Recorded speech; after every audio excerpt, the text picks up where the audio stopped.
Hi guys, welcome to another episode of the Garden Club. I am so excited to be here. This is Barbara Harrington. We have been a fan of her garden for a very long time. We took her Master Gardener's class. I don't know, it's been like 10 years ago maybe, and I probably still have my notes. I was telling her, but it was so helpful for our garden journey. So I'll let her tell you how she got started with all of this.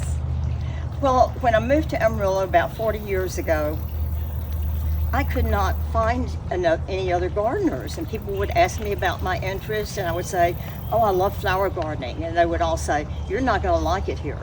And they would give me the list. The water is salty, the soil is terrible, it's too windy. But I was determined. You know, once a gardener, always a gardener. And after gardening in about 5 other cities, I was determined I was gardening here. So about 3 years in, I had kind of figured it out. And my son was getting married that year, and I just had flowers everywhere.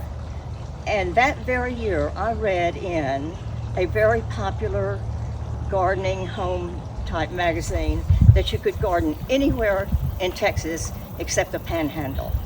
Now that really freaked me out, and I was determined to prove that you could do that. That's when I dug up all the blacktop, and this happened. So you proved them wrong. Yes. Good for you. Yes. You sure did. So I've spent 40 years trying to teach gardening and tell other people, yes, you can garden in Amarillo. You certainly can. It's possible. And this is proof. Yes, it's possible. And you were telling me, what's the most important thing that you think for gardening in the Texas Panhandle? Yes, one of the things in my experimentation years, learning to garden here, is that soil preparation is the most important thing. And adding just a little peat moss, like I did in other cities, does not do it here. Yeah. You have to put in tons of amendments. A lot. Yes. Yes. So soil preparation is the key. Use a good bit of cotton bur compost and a little sand, not much sand or you'll make concrete. So a lot of cotton bur, a little sand. Yeah, and that sand helps with drainage. It helps just break up that. And it can't be the little play sand. It's got to be the builder sand, the heavier sand. Yeah, okay, that's such good tips. I have to mention these. In my opinion, these are kind of like on showcase right here, and there are geraniums from Pete's, so yes, I have to do a shameless plug there. You have built it up quite a bit here. I have. That also helps with drainage and helps with the clay soil. And if you're adding all these amendments, you either have to dig down and get rid of some of the soil, or you have to build it up. I did both. Yeah, and I love the dimension. Like it just creates the best character, especially with this edging. Like this is the epitome of like a cottage. It is house. a cottage. It's it is beautiful. a cottage garden. Yes, I and love kind it. of a cottage house. It I've is. tried to add more perennials each year, but I also love annuals. One of the annuals I particularly like is the Mystic Spires Blue Salvia back there. You just plant a little bedding plant in the spring and it grows to that great big plant. Yeah. And butterflies love that. Yeah. You can see the bumblebees all over it. Bumblebees right now. love it. Butterflies love it.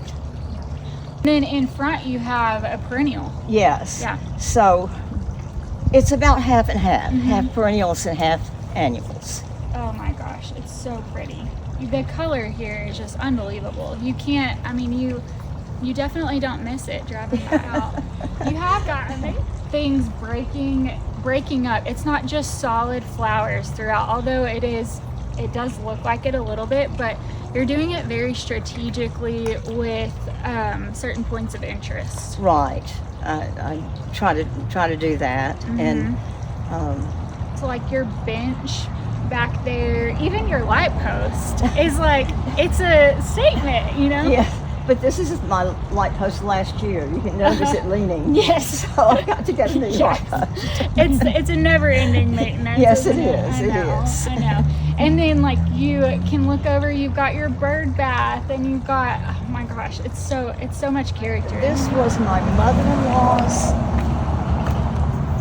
grandmothers who came here from Europe and settled in New Orleans. And so this was in Louisiana for years and years and years. And then my mother-in-law had it in her yard. And then when she passed away, it came to my yard. So it's quite old. It is so beautiful. And it really adds so much interest. I mean, it gives you a good height, but also the reflection on top is just so nice. It's nice to have a point of interest in the garden. Yes. But you don't need too many points of interest too close together. Right. That's very important. Yeah. Yes, that's a good point. You have the cutest path. And I love, this is personal preference, but I love that you've mixed those matcha colors because a lot of people, think I just have to stick with this, but this gives you, a different dimension. Yeah. So I try to have a color in a swatch, Yes. instead of just here and there and yonder. I try to have little swatches of different colors and things. And especially with annuals, I think that's really helpful because we have a lot of people that will come in, they'll buy a flat of something, and then they'll plant one here, one over here, and I think it's best to plant in to kind of color.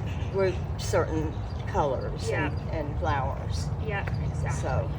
Thank you so much for watching our first video. Check back soon for more of Barbara's garden.